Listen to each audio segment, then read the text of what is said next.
Would you agree that the vast majority of the heroin, the methamphetamine, and fentanyl we see in American communities comes from Mexico? Senator, I would say that the vast majority of fentanyl and meth is coming from the two cartels, Jalisco and Sinaloa, from Mexico. They also transport heroin and cocaine in, but I would not say the vast majority of heroin and cocaine. I would say the vast majority of fentanyl and meth. Would you also agree that the brave men and women working along the southern border and at our ports of entry, our Border Patrol and CBP officers, serve a critical role in interdicting drugs before they hit our streets? Senator, as I say often, the way at DEA, we are the only single mission federal law enforcement agency committed to narcotics and to stopping the global supply chain. We play offense, and so we're tracking these cartels worldwide and across our So is that a yes? We've got limited time. DHS's responsibility is to maintain the southern border and the ports of entry.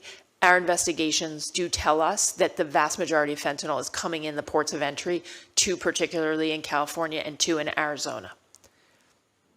So is that a yes, that you would agree that CBP officers, both on the southern border and the ports of entry, play a critical role in interdicting drugs? Yes, Senator. I believe it's a DHS responsibility, and it's a critical one. So if we decided to cut the number of Border Patrol agents dramatically, let's say in half, would you agree that would hurt our efforts to stop illegal drugs?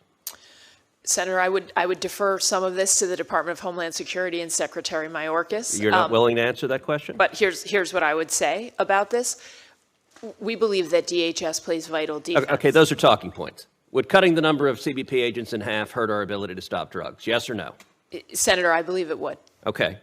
That's effectively what's happened under the Biden administration. Because right now today, more than half of the CBP agents are engaged in housekeeping and chauffeurs and babysitting of the 5.5 million illegal aliens who have crossed the border. They're not on the border. They're not at the ports of entry. They are instead processing the highest rate of illegal immigration in history. Now, Democrat members of Congress have the remarkable claim that the open borders under Joe Biden has no impact on the record fentanyl and drugs that are flooding across our borders.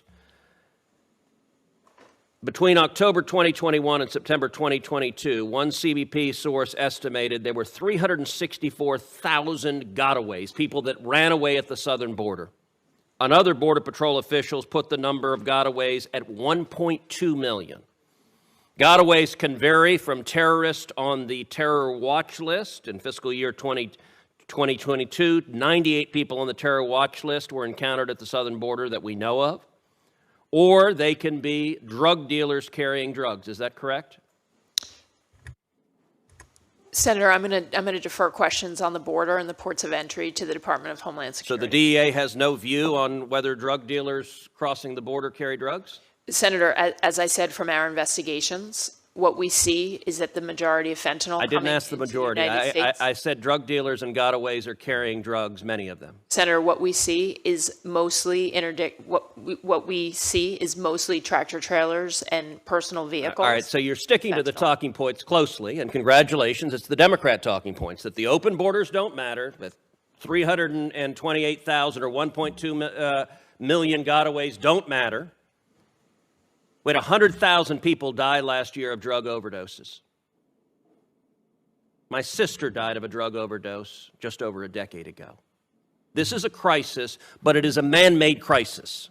This administration made a conscious political decision to open the borders.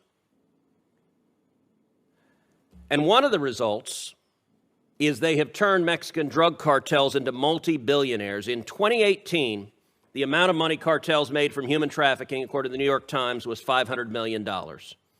Now, just from human trafficking, the cartels are making $13 billion a year. Again, according to the New York Times, that's a 2,600% increase. Administrator Milgram, the single best thing that happened to Mexican drug cartels in history was Joe Biden becoming president, opening the border, and making tens of billions of dollars for these vicious criminals. In your judgment, is it a good thing that these cartels now have tens of billions of dollars from human trafficking and drug trafficking? Senator Cruz, I really appreciate the opportunity to answer your question.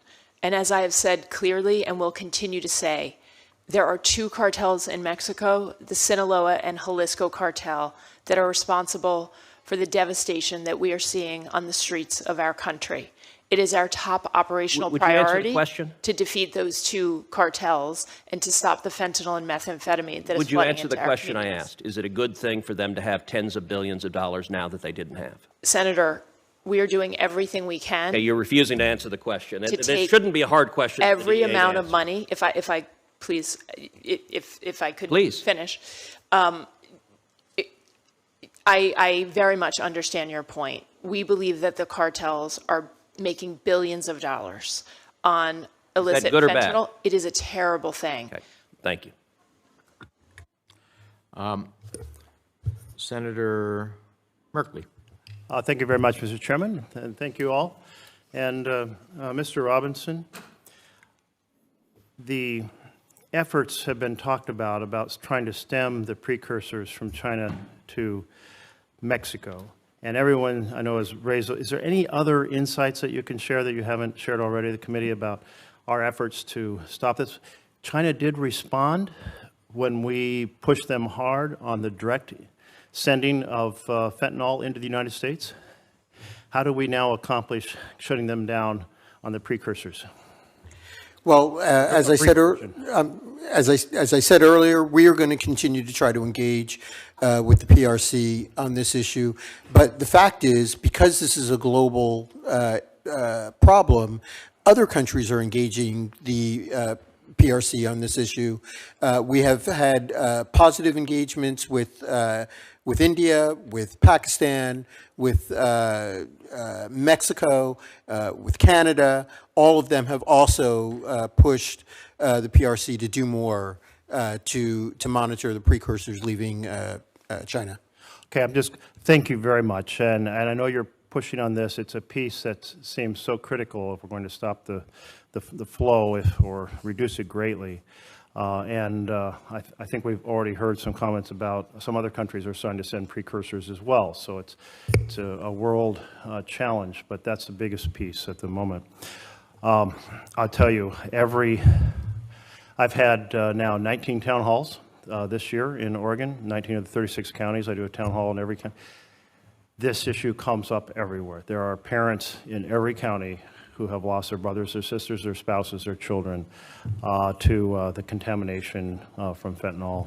And that's just a horrific impact on America.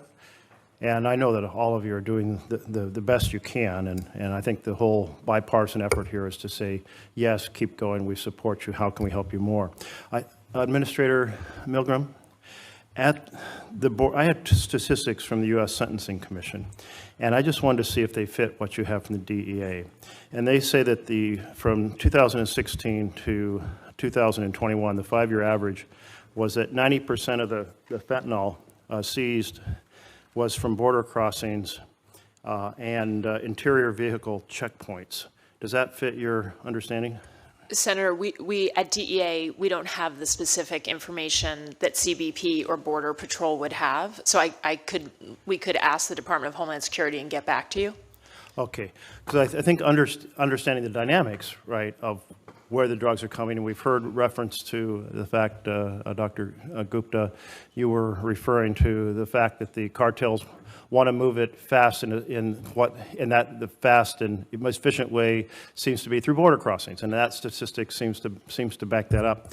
But the other thing that I found very surprising was, according to the same stats from the Sentencing Commission, that 91% of those seizures at the border are from U.S. citizens. And so I also just wanted to ask if you're familiar with that stat and if you consider it accurate. Senator, again, DEA is not responsible for the border or the Border Patrol, but I'm happy to ask. I sure understand that, yes. But in drug enforcement, you want to understand the issue, And these are basic fundamental facts about the drug flow, so What we see, Senator, we see basically, we see Americans and we see Mexicans and we see people, we interdict many, we're not responsible for the border. So when we're doing investigations, we're generally doing them in the United States.